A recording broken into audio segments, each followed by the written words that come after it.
Welcome to another edition of IT Weekly, the show that's going to help you enhance instruction through innovation. On today's episode, you're going to learn how to complete challenges 4 through 6 in the Canvas Challenge.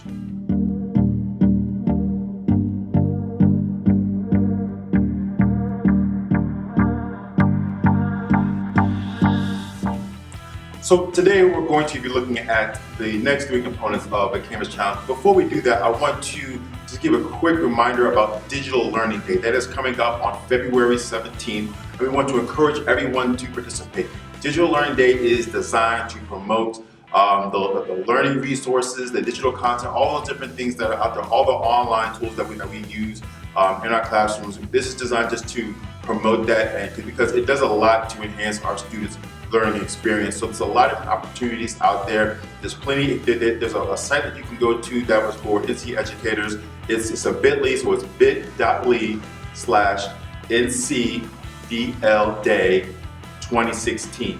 You'll be able to go there. You'll find lots of different resources where you can get more information about what you can do in your classroom for Digital Learning Day. We also have certain things that are going on right here in CMS that you can participate in as well. You can watch out for. We have a We Love Charlotte Instagram takeover that the Instructional Technology Department is doing. So you guys can take a look at that. We're going to be posting pictures of some of the great things that are going on for Digital Learning Day. There's also a North Carolina school collaboration opportunity where participants can participate in webinars and virtual classroom visits through classrooms across the state. So there's opportunities aplenty to get involved with digital learning. A lot of great things going on. Let's go ahead and review what we actually did last episode before we take a look at our next 3 challenges in the Canvas Challenge. Last week we talked about course navigation. Yep. On the left-hand side, the students and the teachers will see a course navigation. We showed you guys how to adjust that navigation so you can see things the students can't see, and vice versa. So we talked about that. We also talked about setting the homepage and why it's important to actually set a homepage that you think would be the best for your students to see. And lastly, we talked about uploading a file. Right. And this week, we're going to take you to the next 3 steps of that, which includes developing an assignment. It's also going to include adding a rubric, and there's also a graded discussion in that. And we're going to show you the ins and outs of that, give you a few helpful hints for doing this. Don't forget that you need to have your 2 tabs open. Don't forget about having a tab for your Canvas Challenge, and then another tab for your sandbox, so that you can toggle between the 2 to complete your assignment. So that's a very important part of it. But stick around. We're going to walk you guys through these next 3 steps of the Canvas Challenge at this week's edition of IT Weekly.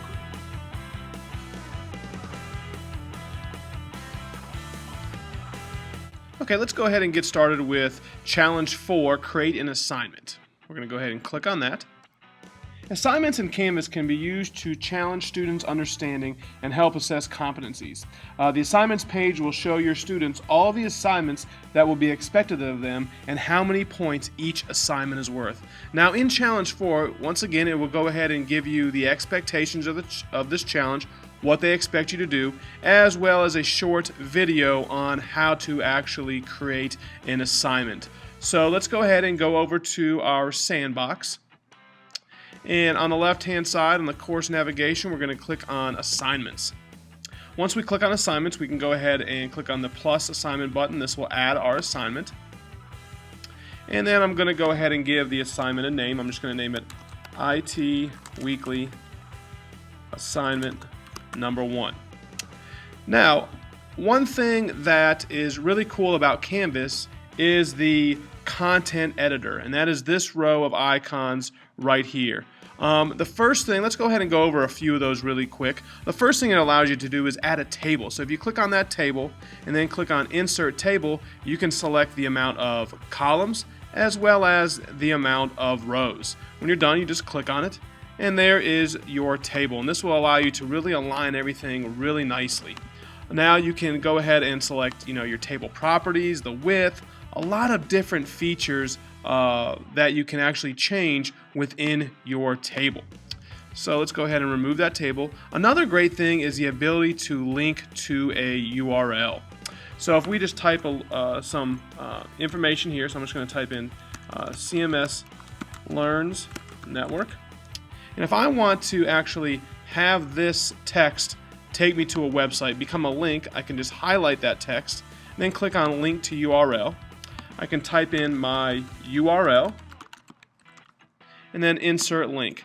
And this will make that text a link, and the students can actually click on that link to take them to a certain website. If I want to remove that link, I can just click on remove link, and this will remove that link from that set of texts. Now, what's also great about Canvas is the ability to take maybe an assignment that you've created in Word and just copy and paste that right into Canvas. So look at that. I have an assignment in Word that's already done. So I'm just going to copy that and I'm going to paste it right into Canvas. Now you might have to do a little bit of editing.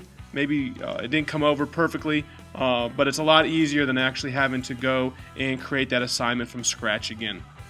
So the next thing we're going to do is we're going to scroll down. So we've created our assignment. You can then go ahead and give it a point value out of 100. You can assign it to a assignment group if you've created that group. The submission type is online. Then it's going to ask you online entry options. How do you want your students to give you that assignment? So we'll just put text entry. You can also choose file uploads. You can choose the file upload type if you want. And if you want to post these grades directly to PowerSchool, you can check that box to post the grades directly to PowerSchool. You can choose, do you want to assign this to everyone or just people in your sandbox?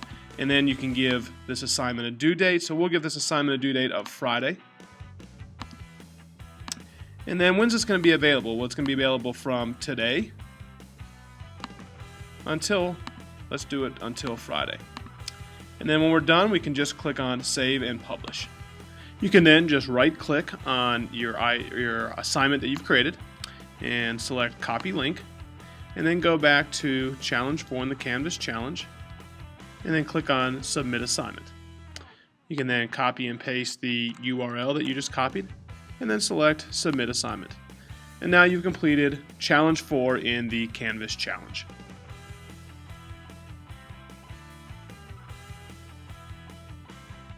Okay, now we're going to work on Challenge 5 in the Canvas Challenge, and that one will go over how to build a rubric. So let's go ahead and click on that. A rubric is an assessment tool for communicating expectations of quality. Rubrics are typically comprised of rows and columns. Rows are actually used to define the various criteria being used to assess an assignment, while columns are actually used to define the levels of performance for each criteria. So in Challenge 5, it basically just goes into just an explanation of what a rubric are and gives you an example of rubric. And it tells you in the directions that you can either use a rubric that you've already created or you can use the rubric that they've given you right here. And we're actually going to go and we're actually going to just use theirs for this example. So let's go ahead and go over to our sandbox. And then in the course navigation on the left, we're going to click on Outcomes. And then on the right, we're going to click on Manage Rubric. Now we're going to go ahead and select Add Rubric. And then let's go ahead and give our rubric a name. I'm going to call this one IT Weekly. And as you can see, they already have criteria set as well as 2 ratings. So let's go ahead and change the criteria. So in order to do that, in the bottom right-hand corner, you'll see a pencil. We'll go ahead and click on that. And let's copy their criteria over. So we go back to our Canvas Challenge, and I'm just going to select their criteria, which is spelling, punctuation, and grammar. I'm going to copy that, and then go back and just paste that in. And then when I'm done, I can select OK. And they have 2 ratings currently. Their high end is full marks, and that's going to give 5 points, but we want to change that because we want to give a little bit more of a description. So let's select the pencil and go back to our Canvas Challenge, and we're going to copy their ratings over. Go back to our rubric we're creating and paste that in. It did give 5 full points for that. Alright, now if I want to add another rating, I just click on this plus, and I go back to my challenge, and here's their rating. I'll copy that once again and go back and click on the pencil, paste that information in. They did award 3 points for this rating. I'm going to click on OK. they had another rating, so I'm going to select the plus sign again, go back to my challenge, go ahead and select the text, go back to rubrics, and then I'm going to select the pencil again and paste that rating in there. Now, the lowest rating in the example rubric given was a 1-point rating. So we're going to select this text. I'm going to copy this over, and rather than creating another one, this is the low end of our rating scale. So I'm going to select the pencil. I've already copied the text, but instead of 0 points, I want to change that point to 1. So I can then select OK. And as you can see, I have my 1 criteria with my 4 different ratings. So I'm going to go ahead and create the other 2 criteria for this rubric.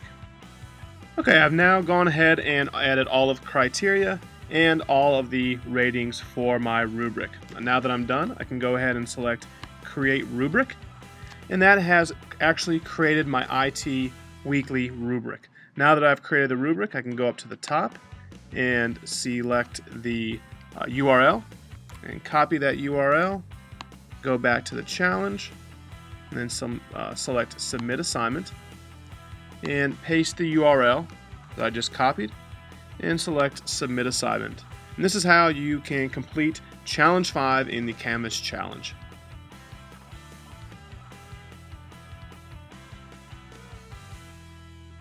Next, we're going to work on Challenge 6, Create a Graded Discussion in the Canvas Challenge. So let's go ahead and select this assignment.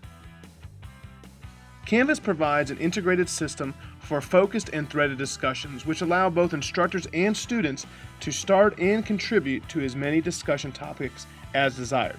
Discussions can be created as an assignment for grading purposes or simply as a forum for topics and current events. So the Challenge 6 goes into kind of detail. It explains what a graded discussion is, what the expectations of this challenge are. Once again, it has a video as well as a few links down here to kind of assist you in creating that discussion. So let's go ahead and go over to our sandbox. Once you're in your sandbox, on the left-hand side in course navigation, we're going to click on Discussions. And then on the right-hand side, we'll click on the Add Discussion button.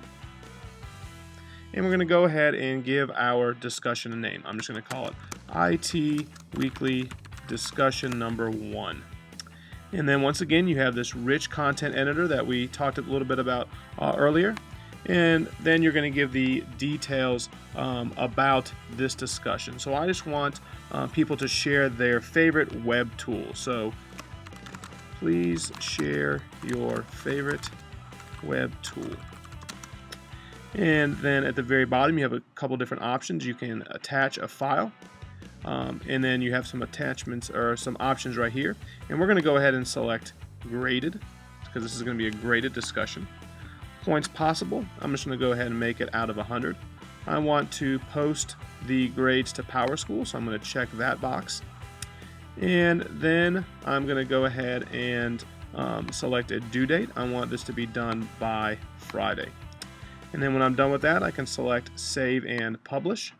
And now my discussion, my graded discussion, has been created. So now we're going to go ahead and submit that in our challenge.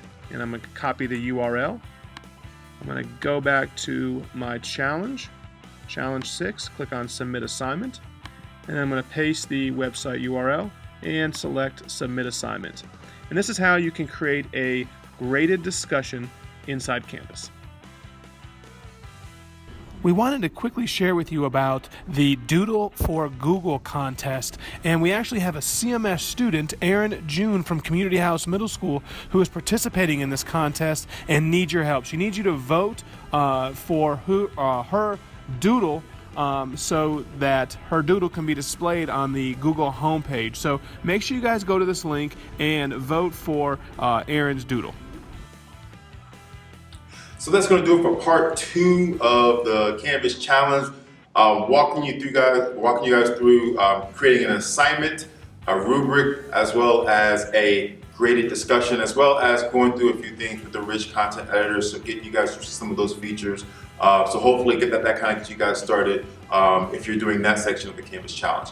We also just want you one more reminder, we said at the very beginning, Digital Learning Day that is coming up, that is going to be on February 17th. We want to encourage you to go to, there's a site for it. It is bit.ly/NCDL Day 2016.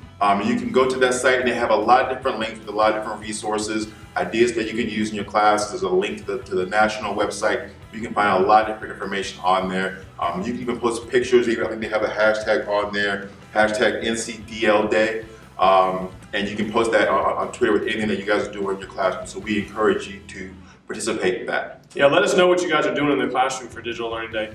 Also remember about our blog post where we extend the conversation, as well as make sure you guys nominate someone for our Innovative Teacher of the Month. Once again, guys, check out our website. It's j.mp/cmslearnsnet. You can also check us out on Twitter at CMS to the Core, or you can email one of us at our CMS Learns email address. Thanks again for tuning in. Make sure you guys check us out next week for another edition of IT Weekly.